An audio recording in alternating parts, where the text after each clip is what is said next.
Hey, here we are again, and today we're going to be doing is making a pie crust. So in your kit, you should have had a pie pan. You should have had some shortening that looks like this. It's sort of a globby mess in a white bag. And then you should have had flour. Now, caution, the flour, you're going to be using this for 2 projects, so please don't use all of it today. So let's go ahead and get that measured out and ready to go. With your flour, you're going to need one um, 1 cup of flour. So go ahead, and this is going to make 1 pie crust. So again, I'm leveling it off, making it nice and fluffy. And so I have my 1 cup of flour. It's going to go into my bowl. And then the rest of this bag is going to be going away. So I'm going to be using it in 2 weeks. Not next week, but the week after, we'll be making some stuff. So please put this in a safe place. If you have more flour at home and you want to do more crusts or you want to do some other things, that's great, but it is not required. So that flour is going away for the time being. So right now I've got my 1 cup of flour. To the 1 cup of flour, I'm going to be adding some salt. We've talked before about how to measure a teaspoon, and so I'm actually going to do about a 1/2 teaspoon. So fill my little spot in my hand about halfway full and put my salt in there. You can use kosher. I use sea salt. It doesn't really matter. I'm going to go ahead and stir that around just so it mixes together. Now in your bag, the next thing I'm going to do is you are going to get your shortening.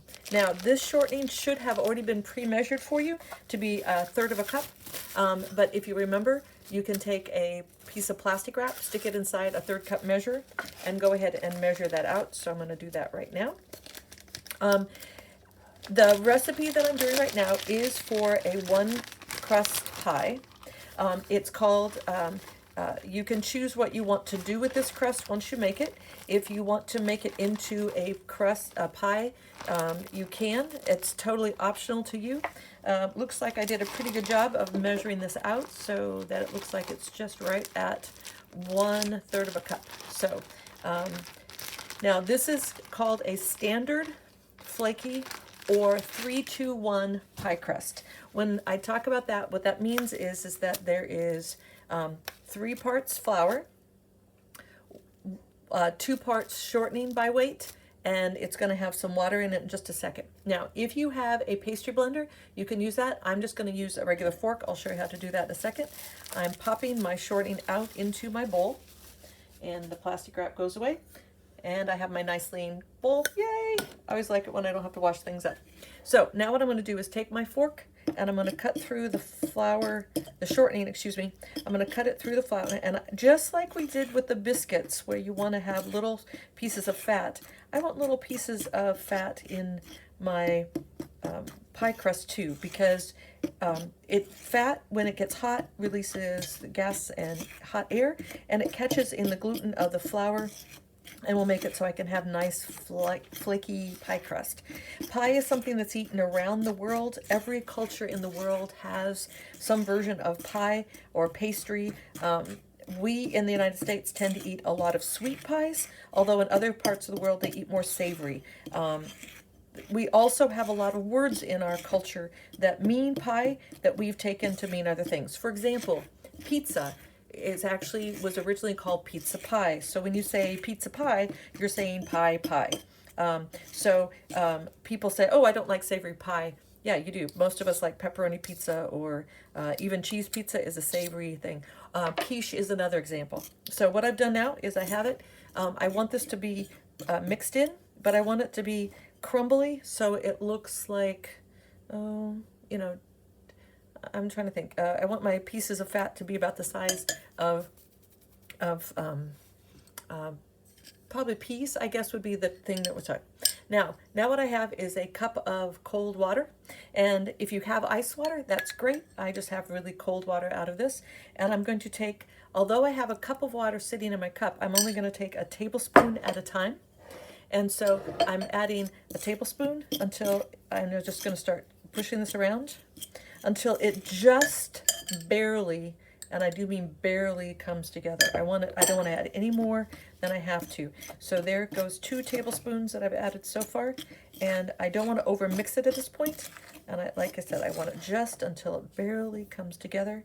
And it looks like when I put my fingers together, it looks like it's just about there. So this only took 2 tablespoons.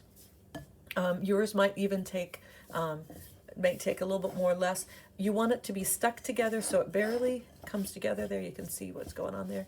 And it just comes into a ball in my bowl, just like that, okay? And so as soon as all the pieces are coming together and stick like that, I'm good. Okay, so now what I'm gonna do is I'm gonna move my bowl and I'm gonna move my water out of the way.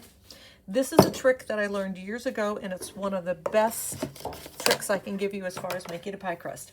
What you're gonna do now is you're gonna take a wet, damp rag and you're gonna wipe down your board. And when you wipe down the board, you're creating, and it could be a counter, it could be a board, a cutting board, a table, whatever you're using. And then what I'm gonna do is take a piece of plastic wrap and I'm gonna lay the plastic wrap right over the top of where I just put the dampened board. And what that does is it makes it so it's nice and slick, and it makes like a plastic coating on my board. Then what I do is I take my dough and I'm gonna set it in the middle of my board, and I'm gonna gently press it out until it's like a disc, hopefully about the size of my hand. So, and please notice that I'm putting one hand on the side and pushing into it this way, and then I'm pushing this way so that I keep getting this nice round edge, and I'm just gonna keep pushing it in.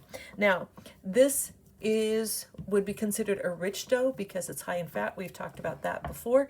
And so I wanna make sure that I'm not overworking it. I wanna be as gentle as I can with it.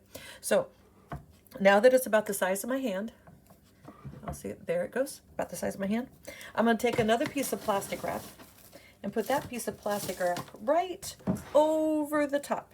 So right now I've got 2 pieces of plastic wrap and my pie dough is sandwiched between them.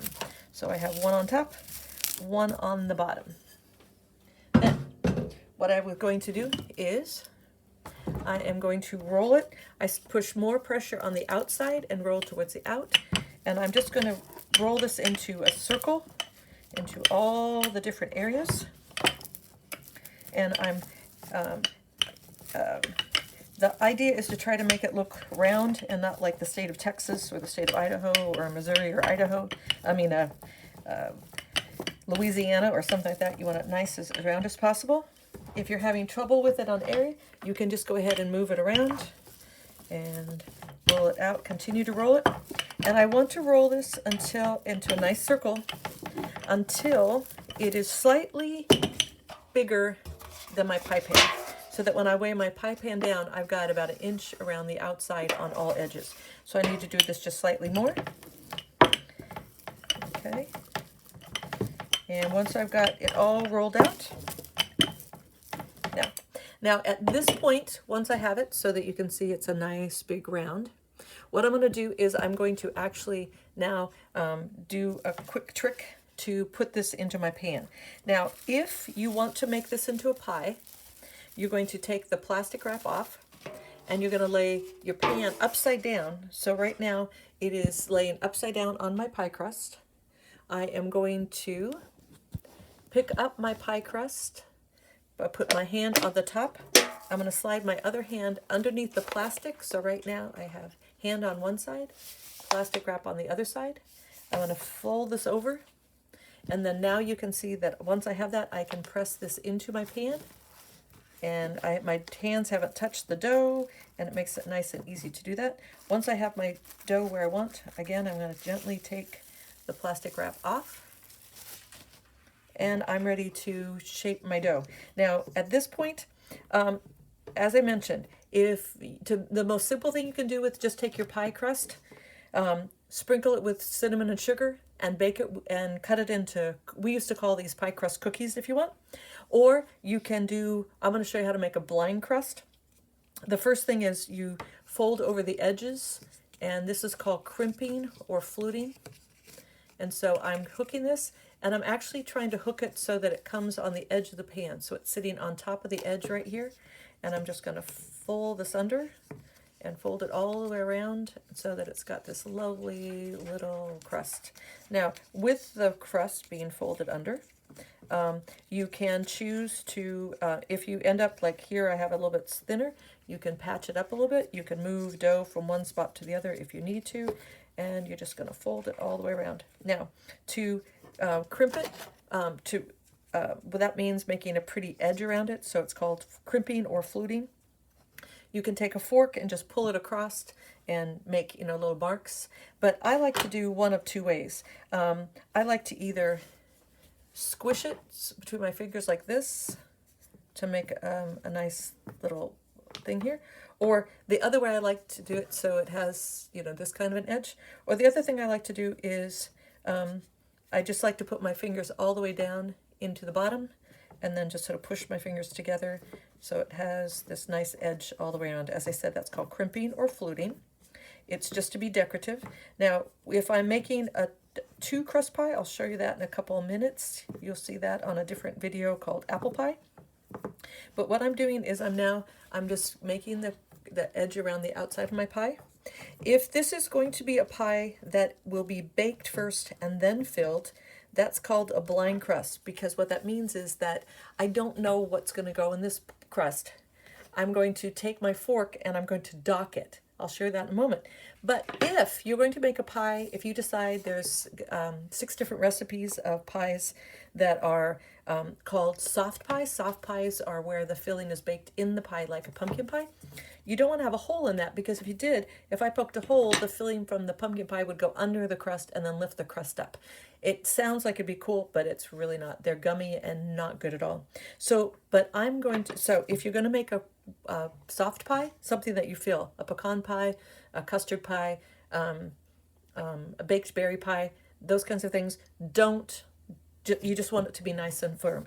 If you're going to be making a pie like I am, though, that I'm going to be filling later, a blind crust, I'm going to dock it. I'm going to actually poke little holes with my fork all the way around, so that way when this flakes up, it doesn't cause it to have bubbles and no place for my filling to go.